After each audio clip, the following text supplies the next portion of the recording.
What's up, guys? This is Tim Credeur with Ragin Fighting Championships. I am here with UFC veteran and longtime Louisiana mixed martial arts legend, Aaron the Dragon Phillips. Aaron, unbelievable to see you train today. Great job. Great job.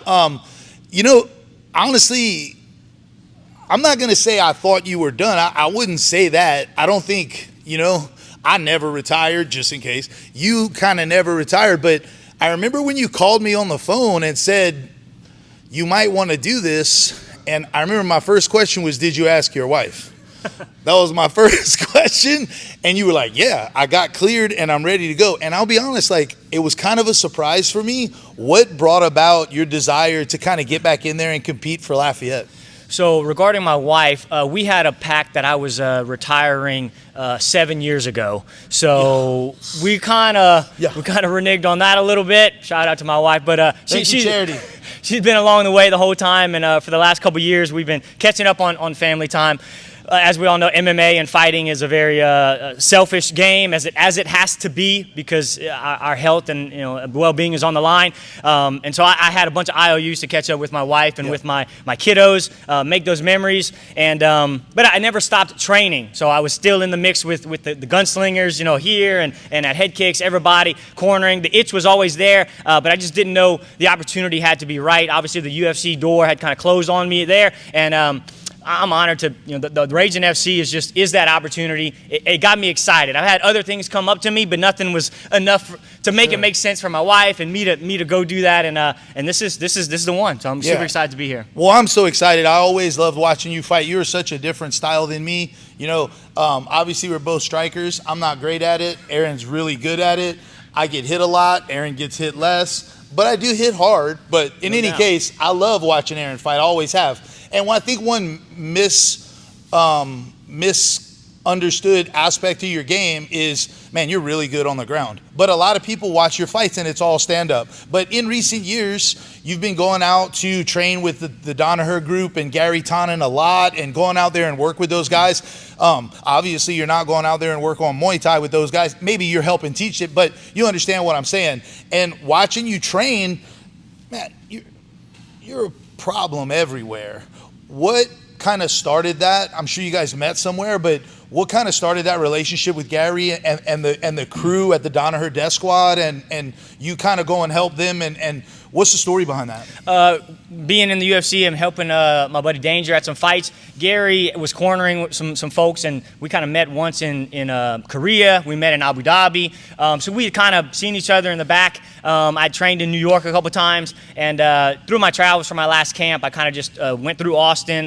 My dad lives near the area, and I jumped in a couple classes. Gary, they were just getting set up, and he was doing some fight camps there, and it just kind of worked out. They were just getting set up there. He needed some training partners, and we hit it off, and he's a great asset both to me, and I hope I contribute there as well. Absolutely. Well, it looks like there's been a lot of transition because your game looks great. And the guys you have training, Vance Shaw's submission game is completely ridiculous. He's got one of the best guillotines I've seen in a long time. I'm a guillotiner, and, props. His guillotine game, serious. What are you expecting on June 14th for the guys coming from head kicks? You guys always show up to scrap. You guys are all very technical, but in recent years, it looks to me like you guys have really been going for broke and looking to finish fights. And,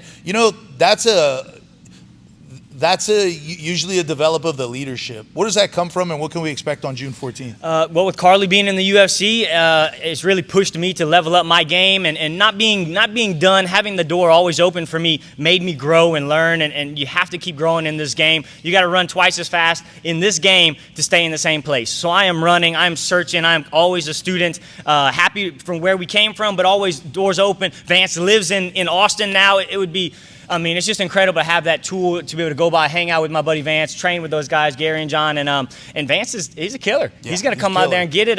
He's learning and growing. He helped sharpen me up, being here with these guys. Matt Robertson's fighting on the card, got great rounds today. Both Drake and Ryland have fought on our previous shows, and you're going to see them in the future. So we did 5 fives today. I did 3 fives with Vance the other day and the day before. It's a great 337 gunslingers around here, right? You're going hard as the more senior gentleman, I would say. But one more thing, and this is totally off topic from RFC, but I'm just curious about it.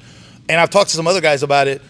Whatever happened with the Global Fighting League? Whew, what a topic. A little bit too good to be true, I suppose. Yeah. Did you ever hear anything back from them? Never. Yeah. They kind of just disappeared, man. What Global Fighting League, where are you at?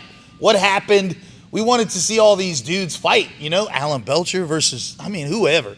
Well, I'm so incredibly thankful that you were willing to fight.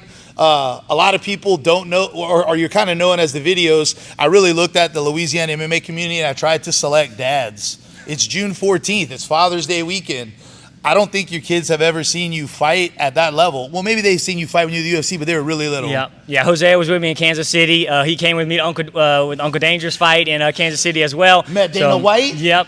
What a great video. Yep. Jose has been in the cage before. He wants to do it again, so maybe in the future. Well, we're excited to have you. What does the Louisiana community have to expect from Aaron the Dragon Phillips on June 14th? It's going to be fireworks. Shout out to my opponent, RJ Casper. I know he's a great striker, and from what I hear, pretty talented on the ground too. So bring your A game, as am I. And man, I've had the pleasure of training and teaching here in Lafayette for so long. I've taught kids who now I get to teach their kids.